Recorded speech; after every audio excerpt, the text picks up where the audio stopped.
Hello, everybody, and welcome to today's webinar called Moving On After Divorce. And it's just a topic that I feel so strongly about because I literally talk to hundreds of people.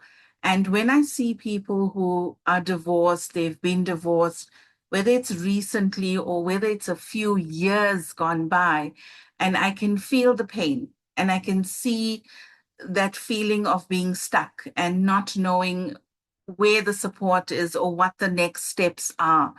So having been through divorce many years ago myself, it is a topic that's very dear to my heart because I really and truly believe that there is a magical life waiting after divorce if we have the right tools and the right kind of support.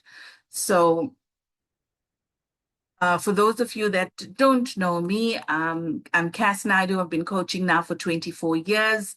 And in what I did before I started coaching was it all started when I got divorced. And I started asking those questions like, who am I? If I'm not someone's partner, who am I? And why did this happen to me? Because we were two good people that came together. We had stardust in our eyes, right? We believed in the fairy tale that you find the right person, you fall in love, you live happily ever after. That was the dream that we believed in. And then 10 years down the line, we couldn't be together anymore. And so that really got my whole journey of personal development, my spiritual development, all of that started because of the pain that came from that divorce. So I interviewed people, those that are single, to find out where's the struggle in meeting a new partner, those that are divorced to see what went wrong. What is it that leads to that point where two people feel we can no longer be together. All right. And a lot of the time that doesn't end smoothly. It's not like there's still a lot of love and care. In very few cases, I've seen where people can actually come together and say, our time together has come to an end. We want different things, we're moving in different directions, and still have that kind of respect for each other and then move on from there. More often, I see people trying to destroy the other person in the process. But the third group of people that I interviewed, that was the most important group because these people were married, happily married for 30, 40, 50 years, right? And I wanted to know from that group of people, so what's the secret? What is it that you are doing differently from the rest? And as a result of it, I started my work, started coaching 24 years ago, and I've created multiple programs. And I'm on a mission to awaken 1 million people to the idea that epic relationships are not found, they are consciously created. And over this time, I've been interviewed on various radio stations. I've written over 60 articles for various newspapers and magazines. I've been interviewed by these magazines. I have a YouTube channel with over 120 videos on there on relationships, and that's just a free resource. So now that you know who I am, let's get moving with the actual webinar, right? So what happens after a divorce or a breakup? The first thing that happens is we actually break down, all right? Because no one gets into a relationship or marriage thinking we're getting married for 2 years or 5 years or 10 years. And then, that's it for us. No, we all come into this relationship thinking this is the love of my life and we're going to live happily ever after. All right. And no one actually teaches us how to create that happily ever after. So a lot of us are bringing stuff from the past, whether it's way back from our childhood or whether it is from past relationships. The first thing that happens is absolute emotional turmoil. So initially we feel cheated in a way because this was supposed to be our happily ever after. We feel disappointed, we feel angry, we feel fearful. There's a lot of shame around divorce. it shouldn't be, but I can't just say it shouldn't be because it is there. The people who are divorced will tell you there's a stigma around it. Our families treat us differently. Even our friends, if we've had close friends, especially other couples, there's suddenly the distance. Those friendships are not as strong as they were before. And people are looking at you as if to say, so what did you do wrong? So the emotional turmoil that we go through is justified, right? We feel all of these things. We feel lost. We don't know who we are anymore. That leads to that loss of identity where I was somebody's partner. Now who am I? But more especially when I talk about loss of identity, it is who were you that you lost in that relationship? And that is such a huge question because we start thinking back and we say, I used to be a free spirit. And then I lost that. I used to laugh a lot and then I lost that. I used to be such an independent person. I was always making my own decisions. And then I lost all of that, right? I knew who I was. I was a very confident person. And then through this relationship, that confidence was diminished. My sense of self-worth was eroded. The way I saw myself, my lust for life was dimmed, right? Then we see I've lost that person that I used to be. So the loss of identity is more than just losing the spouse. It's losing a part of who we used to be. The next thing is the loneliness and isolation. And I think people in relationships don't get this. We don't understand what it is like for someone to just be lonely. Right now, I've heard this said many, many times that loneliness is one of the biggest epidemics on our planet right now. We may have tons of friends online, but how many of them will pitch up when you are lying on the floor crying because life is just too much and you can't handle it any longer? Right? How many of those will pitch up then? Those are the true friends. Then there's the fear of the future. What if I get into another relationship and it ends up the same way? What if I get treated the same way? Or the other fear is, what if I never meet someone and I'm always just going to be alone, right? And of course, there's a lot of trust issues. So we might meet somebody, but we are almost, it's like we're looking for the red flags. We're looking to see they said something that your ex used to say, and immediately, you know, the shield is up. You don't want to get hurt. You don't want to take that step forward. You go running for the hills. So when we have all of these emotions come up, all of these stuck emotions, how do they actually manifest in our lives? Firstly, you'll find that you are repeating patterns. So if we don't do the healing work, and we move into another relationship, you'll find that you are attracting people that initially it's going to feel fantastic. You're going to feel like this is the love of my life, exactly how you felt when you met your other partner, right? So you're going to feel all of this, but very soon you'll start seeing that the patterns are re-emerging. So what you experienced in the last relationship, you're experiencing that in this one. And then you say, no, not the right person, leave this person, let's find someone else. And that pattern will continue because you didn't take the time in between to say, let me heal, let me release all the stuff that is not mine, let me find this authentic me, and then I move on to a new relationship, right? So that in between needs to happen. Another way that the emotions manifest is through addictions. So when we have this emotional pain, so we don't want to feel the emotions, right? So the blame is coming up, the shame comes up, the guilt maybe, or the fear or the anger. When these emotions come up, we don't want to feel it. So we try to stuff them down. And one of the ways we do it is addiction. So you could be addicted to the internet, right? Or your phone, and you're constantly looking at your phone, browsing through your phone. You could be addicted to food, to sugar. You could be addicted to too much exercise, overworking. Some people, it's alcohol, it's drugs, it's pornography, it's all these kind of addictions is you stuffing down the pain. I don't want to deal with this, so I'm going to fill the hole in my soul with all of these things that we know can never really fill that hole in the soul, right?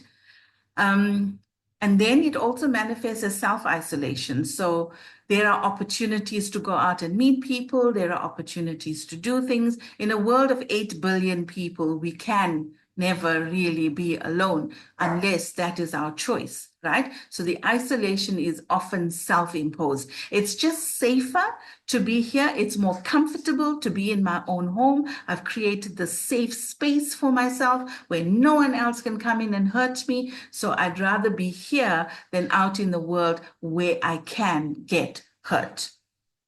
I remember it was Einstein that said, our experience of life is determined by whether we believe we live in a friendly universe or an unfriendly universe, right? So when we've been really hurt, we tend to think that the world is an unfriendly place. So that is our experience of life. So therefore, the self-isolation. We can also become hypercritical. So a friend says, oh, there's this amazing person I want to introduce you. And you're just looking for faults, right? Oh, no, he's bald. Oh, no, she's too short. Oh, no, I don't like the things they say. And we look to see what's wrong. So we're not looking to see who is this person and just simply making another friend. We are assessing them according to some list of criteria that we have in our minds. And that list is meant to keep us safe. All right. And all of this helping to keep us safe are functions of the ego. The ego is the part of us that wants to keep us safe, which means it wants to keep us in the known. It does not allow you to step into the unknown.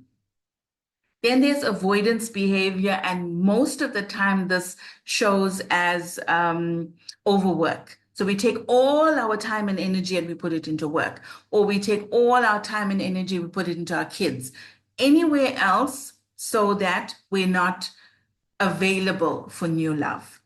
Then there's the chronic anxiety and depression. This again is because we haven't dealt with the emotions, we keep stuffing it down. Every time you stuff an emotion down, that emotion has got a message for you. Every emotion carries a message. So all that emotion wants to do is it wants to express so that you get the message, right? So let's say, for example, the emotion is anger. And you've been taught, we must not show anger. We must not react in anger. It's very ugly. So we stuff it down. We don't want to feel it. Yes, people have hurt us. They've used us. They've abused us. But we're trying to stuff this anger down. So the message the anger is trying to give you is your boundary has been crossed, right? But instead of going quiet, tapping in, listening, and taking the message, we stuff it down. So now the anger has to get stronger because it wants to give you a message. So it gets stronger. So you'll find people and circumstances coming in to agitate you, to trigger you, right? And the more you stuff it down, the more you attract these kind of people and circumstances to you, so that you keep, sorry, I'm just admitting people to the room as we talk, right? So you can see that that anxiety or that depression that's there is the result of us not feeling those emotions in the first place. All right. So it just keeps growing and growing, and the sadness, the depression just gets more and more. The self-isolation gets more as well. Another way that the stuck emotions manifest is perfectionism. So perfectionism means that you want total control. You're so afraid of losing control and things not being exactly the way you wanted that you try to be perfect. And that is really a sad place to be, because I don't know people who are perfectionists and very happy. All right. Not good for you, but it's also not good for the people in your circle. Rather, strive for excellence than striving for perfectionism. And then the last way stuck emotions manifest is as health issues. So when it was in the mind level, all the thoughts going on in your head, you said, no, no, no, I don't want to listen. And you went into the addictions or the isolation or the avoidance behaviors, whatever it is you chose, you went in there. So it needs to then move from there into the emotional level. So now you're starting to feel there's the anxiety, there's the depression coming in. And if you still don't deal with it when it's at this level, then it must manifest in the physical body as a health issue. All right. So you'll see today more than ever, diseases like cancer are rife. And cancer is a disease of, what's the word I'm looking for? And I just went off my head. Cancer is resentment, right? So it's resentment. So when we resent, and especially in the case of divorce, those partners let us down, they have used us, abused us, they have stolen from us, they have cheated on us, whatever it is, and we resent that. All right? We resent the person they cheated with. We resent their family. So when we hold on to this resentment and we're not really going there and releasing and forgiving and coming to a place of openness and neutrality, then it has to manifest in the body. If you have heart ailments, it's almost like a heart attack is your body's trying to shock your heart open. You've shut your heart down. You don't want to feel, you don't want to get hurt. So your body is going to shock you alive, awake, to love again, to open your heart again. Things like arthritis is you holding on, you're not letting go, you're holding on. So every single physical ailment has an emotional cause. I wish everybody knew this, because instead of, just shoving pills down our throat all the time and having operation after operation, if we could just simply say, what is the root cause of this ailment? We can then go there and begin the healing work, right? So let's look at some of the common myths and why we stay stuck and not move forward into new relationships. The first one is that time heals all wounds. I'm sure you've heard that one before, right? People say it all the time. It just takes time. No, it doesn't. That is a myth. I know people that have been divorced for 10 to 15 to 20 years that have still not moved forward because that time didn't heal their wounds. All right. The only way to heal wounds is to face it, to sit with it, to look at it, to learn from it, to release the pain. That is how we heal the wounds. It is not that we just give it time and expect that magically it's all going to be healed. We come here as human beings to learn, grow, and evolve into our fullest potential, to know who we are in all of our magnificence, in our authenticity. That is why we come here. So when bad things happen, it is giving you the platform to grow into that person. That is why time doesn't heal all wounds. You've got to do the healing work, all right? Then the other common myth that I hear is when I find the right person, then I'll be happy. Okay? This is upside down. You've got to be happy first, and then the right person will be attracted to your energy. All right, that's how the law of attraction works. I'll talk about that in a bit. Another myth is men are intimidated by strong women. I hear this so often because women today are very strong, right? We have our own careers or businesses, and we're independent. We can get stuff done for ourselves. But there is a difference between someone being intimidated and you being intimidating. All right. So when someone is intimidated, that is not a you problem, that's a them problem. But when you are being intimidating, right, like you want people to be scared of you, then that's a you problem. Okay. And then men often say it's impossible to know what a woman wants. Another myth, right? Those gentlemen, Ask the lady and she'll tell you. All right. Um, then I hear I've worked on myself. And again, I'm going to quote Einstein on this. And he says, you cannot solve a problem with the same thinking that created it. So if you have a problem in your life, you created that problem with your thinking, your beliefs, your emotions, your actions, your behaviors, your habits, all of that created this problem. So for you to solve this, for you to now attract a person that's very, very different from the past partner, it needs a new kind of thinking. It needs new information, new education, right? So this is where we build ourselves up. And then when we want to attract a partner, we're attracting a very different kind of relationship. So we're not repeating patterns anymore. Um, then I hear people say, I should be over this by now. Again, it's very much like the first one, time heals all wounds.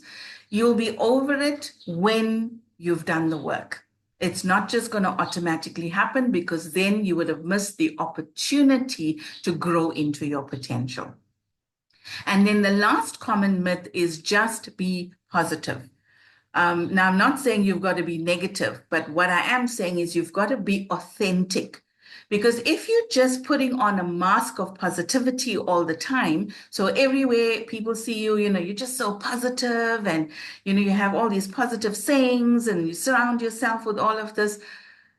If you are feeling sad inside and you're forcing yourself to be positive on the outside, that is called spiritual bypass. So you're not actually healing, you're not being authentic, you're just putting on a false mask. That's what it is, right? So when we feel sad, we need to be brave enough and vulnerable enough to be able to sit with that sadness. Now, you don't have to go vomit all over social media, right? I'm sad, take pictures of yourself crying and post it all over. That's not what I'm talking about. Genuine healing is within. So it is about you being able to sit down, maybe with a really good friend, and say, today I really feel very low. And just being able to talk, not to fix the problem. We don't want other people to come and fix our problems for us. We just simply want to, and you ask, you say, I'm really feeling low today, and I just need to chat about this. Is it all right? I don't need you to fix it for me. I just need to talk. I just need to let this out. And if you can do that, if you don't have a friend like that, then sit down with a journal and write. Just start writing, get all of that out on paper. So now what you're doing is you are looking at this emotion, the sadness, and as you write, as you feel it, you say, I give you permission to be in my body right now and feel, where am I holding the sadness? Am I holding it in my throat or in my chest or in my gut? Where am I holding it, right? And feel it. Just feel the energy of it, feel the color of it. What does it feel like in your body? Is it moving? Is it static? Is it heavy? Is it dense, right? And then at that point, you ask, what is your message for me? And let the sadness just speak to you. And you'll be amazed that when you hear it, you hear the message, you give it permission to be there, it will automatically dissipate. Because like I said, the only reason the emotion is there is to give you a message. So if you take the message, it automatically dissipates. And that can happen within 2 to 5 minutes. That is how fast it is. So you don't have to feel that I'm going to go down this slippery slope of feeling all these dense emotions and I'm never going to come out of that, right? You can literally take one emotion and shift it in 5 minutes. That is one of the tools that I teach in one of my programs. So I meet people that are usually on one end of the pendulum or the other. The one end of the pendulum says, I'm better off alone. My life is peaceful. I have my own place. I'm very comfortable. I've got my friends, I've got my work, and I'm just better off alone. And then they're shouting out there, that I don't need a man. And that, I have to tell you, is wounded energy. It's not strength. It is coming from a place of fear. I'm so scared of being hurt that I would rather just make a bold statement that I'm better off alone. I do not need anybody. As human beings, we are built for connection. So that is on one end of the spectrum, that's wounded energy. Then we've got wounded energy on the opposite end of the spectrum that says, I need a partner. I cannot be alone. All right. So that end is the victim state. And that's the end where we have very, very low sense of self-worth. So the pendulum, either end, is wounded energy. We want to come into the middle where we find a place of stability within ourselves. So let's see how the law of attraction works, right? It doesn't matter if you're a man or a woman. We all have both masculine and feminine energies, and we need both. So when we step into our wholeness, our authenticity, what we're actually doing is we're coming into balanced masculine and balanced feminine, and we're bringing those two together, and that's what creates wholeness within us.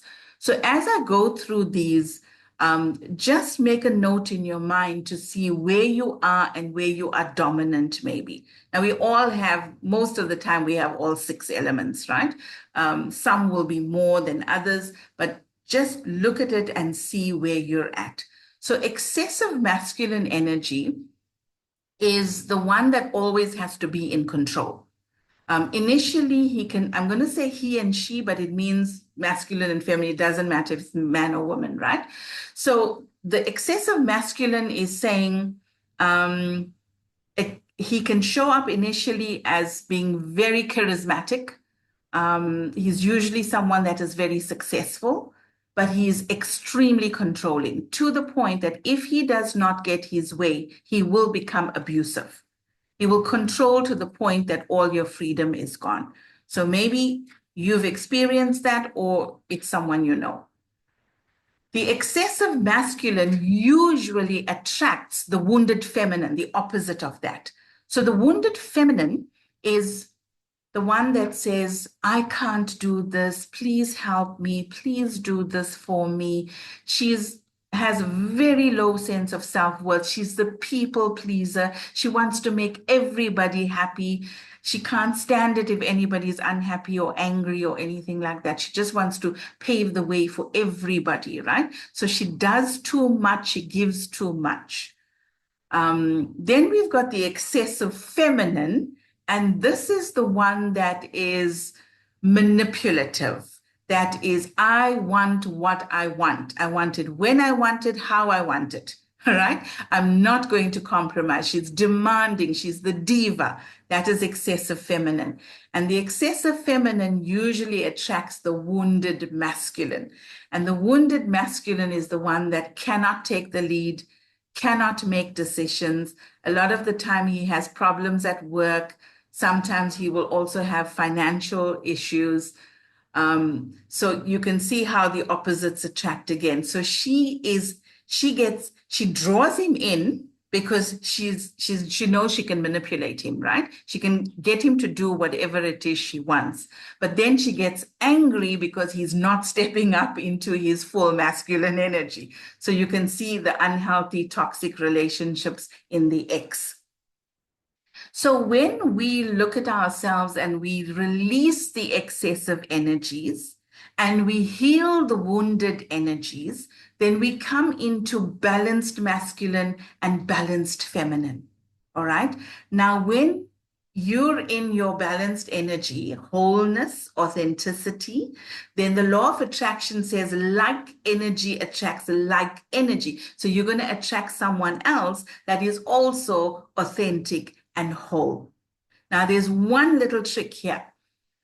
When you want to attract, if you're a woman and you want to attract a man who is in his balanced masculine energy, that means he is a leader, he makes decisions, he is very logical, he's kind, he's generous, he is supportive, right? He's a good provider, good protector. That is the balanced masculine.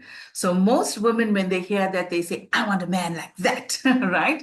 So if you look at that description, most women today are all of that. That means we are dominantly in our masculine energy.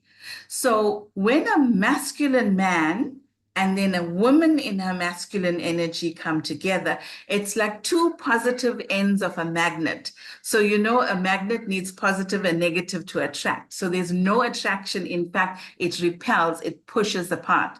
So if you're a woman that's in your very strong masculine energy, you're going to push away a man in his masculine, and you're going to attract a man who's in his feminine. All right. So the balanced feminine is the energy of it. It is such a beautiful, powerful energy. It is, she is bold, she is creative, she's fun, she's playful, she's imaginative, she attracts, she never chases, she has very high standards. So you can see we need both. We need both ends, right? For us to be whole and complete, we need both. But the trick is that in relationships, we want a man who has slightly dominant masculine and a woman who has slightly dominant feminine. So then you've got the positive and the negative that creates that attraction, that chemistry that draws them together. All right. So you don't want to be excessive masculine, because then you'll attract the wounded feminine. You don't want to be excessive feminine, you'll attract the wounded masculine, right? And if you're the wounded, so you can see those are the toxic relationships, and we know plenty of those, right? So to show you in greater detail how the law of attraction works, so if you have not healed the emotional pain from divorce, and you're at a place where guilt and blame are on the same level, way down on the scale. So this scale is David Hawkins' emotional scale, where each emotion was calibrated to a certain frequency. So you can see the energy of shame is at a frequency of 20 hertz on the scale. It's the lowest. So shame is everything that you have that has been done to you, or that you have done that you would not tell anybody about. Okay, you don't want the people at work or your family, you don't want them knowing about it. That is the energy of shame. Then blame is on the same level as guilt. So the majority of the time when people come out of divorce, they blame the ex. If only he had done this, if only she had been different, kinder, smarter, made better money, or being more romantic, whatever it is, we are blaming the other person. That is the level that we are vibrating at. So the law of attraction states that like attracts like, which means like frequency attracts like frequency. So if you are at the level of anger and you're just so angry at the ex for all of the things that they have done, then you are going to attract to you someone that is going to push your buttons and trigger the anger inside of you. Because you can only attract on the same frequency. You cannot be at anger and attract someone who is at the frequency of acceptance or willingness or love. You cannot be in a fearful place and attract someone who is at the frequency of love. All right. So you can see now how vitally important it is that we look at these lower frequency emotions and we do the healing work to release that. Take all the messages, release it, free ourselves, and then we step into the neutrality. So right now, human beings are below neutral. So overall, as a human race, we are around 220 on the scale. So what is happening currently is that the human race is starting to rise up in frequency, which means that more and more people are becoming conscious. More and more people are starting to understand and take responsibility for themselves and their lives and how they think and how they feel and what they believe and their actions, and creating the outcome that you desire, creating your reality. The more we step into that, we move above the neutral mark. We are at willingness. If I'm willing to say I'm responsible for me, no one else, it is me. It's up to me. If I want to be happy, that's up to me. If I want to sit here and be angry at my ex, that's also up to me, right? But you know the level on the scale you are at, and then what you're going to attract as a result of that. So you will know when you are ready to attract a new partner when inside of you, you feel a sense of true worthiness.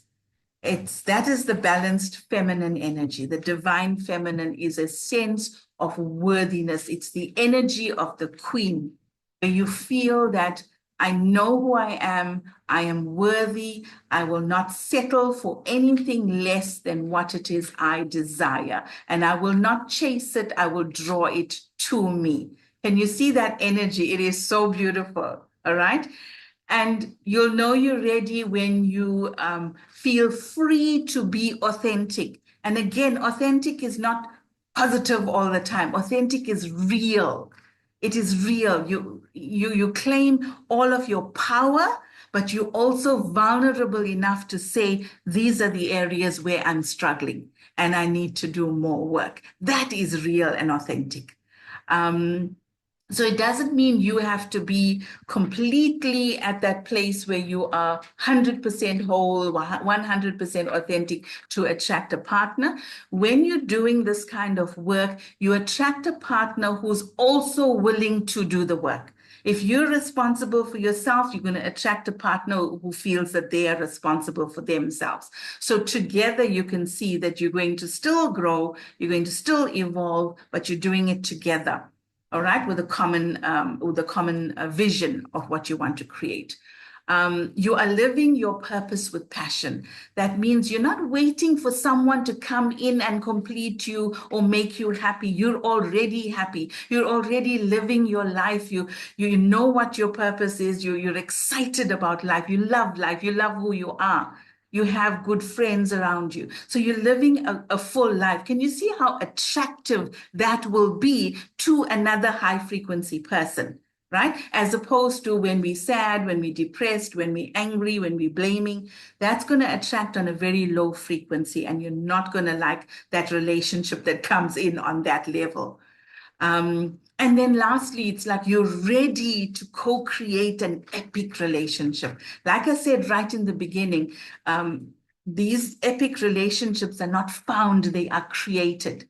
So you get to a point, you meet someone and you say, you know, I want to create the most epic relationship. You want to go on this journey with me? All right. So can you see the difference of that energy as opposed to, oh, I hope he likes me. Oh, I hope she doesn't think, you know, I'm too fat or I'm too short.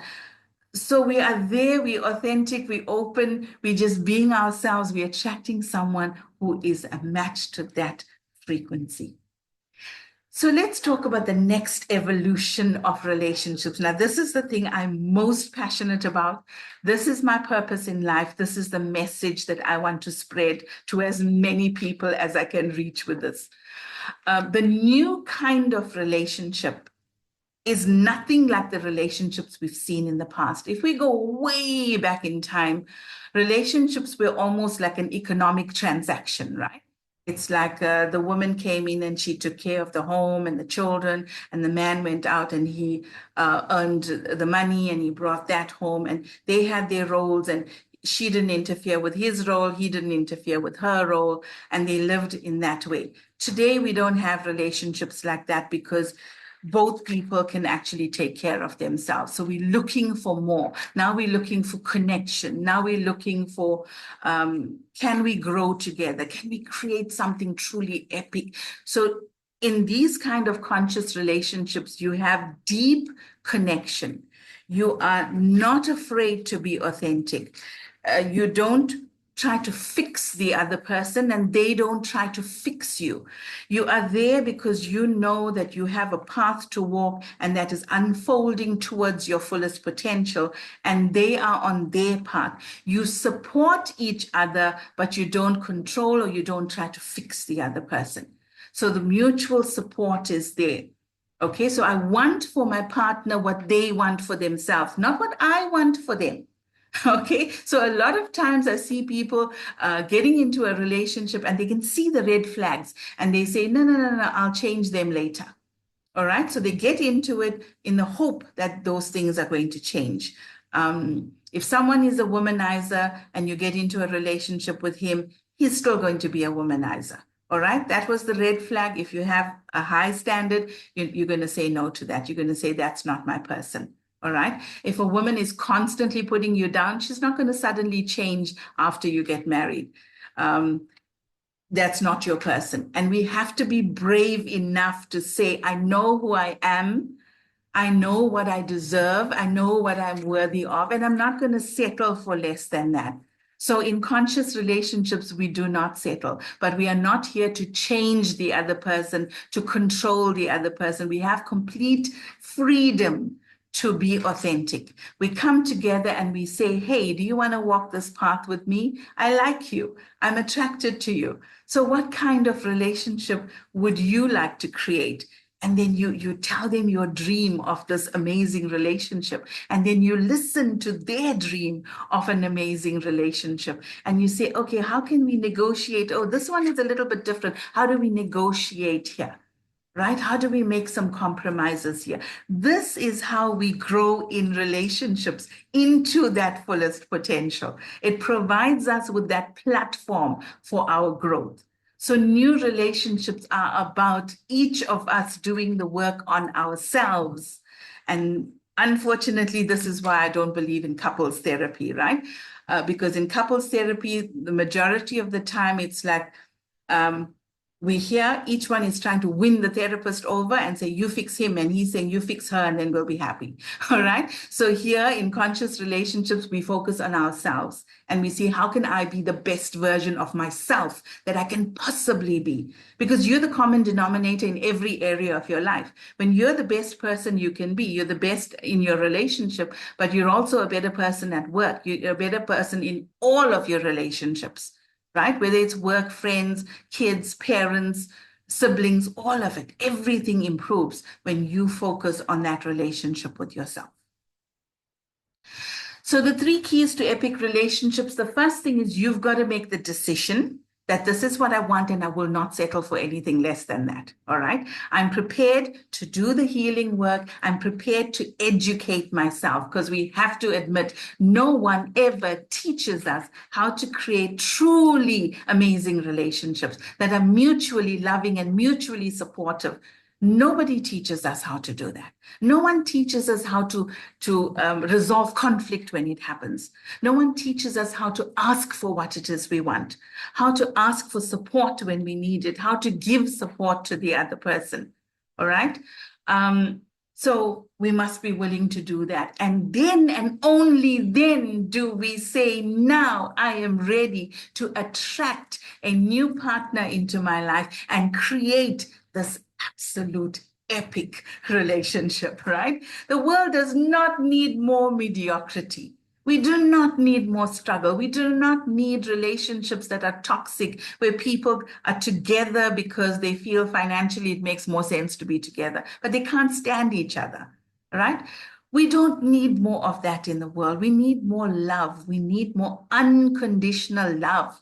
We need more people stepping into their greatness, their magnificence, their radiance. That is what we need more of. All right. So my favorite Rumi quote, your task is not to seek for love, but merely to seek and find all the barriers within yourself that you have built against it. In other words, put the shield down. The shield is up there because you feel you need to protect yourself from an unfriendly world. And I'm saying when you heal yourself, you will start to trust yourself that whatever happens in the world, you will be able to handle it. That's true power, right? We can't go and change the whole world, but we can change ourselves. We can choose to step into our highest. So now that's it from me. This is action time.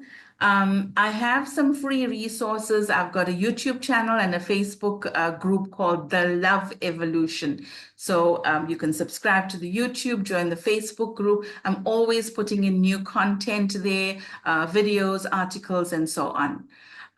But if you want to go deeper, if what you heard here really resonates with you, then I have a free assessment that will show you where you have excessive wounded and unbalanced masculine and feminine energies. So when you know where it is, you know where you need to do the work, right?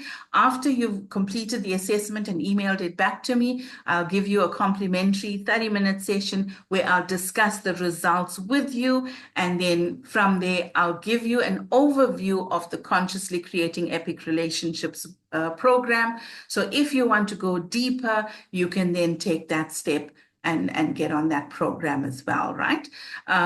So you can email info@nextlevelup.co.za. So I'm going to stop the recording here.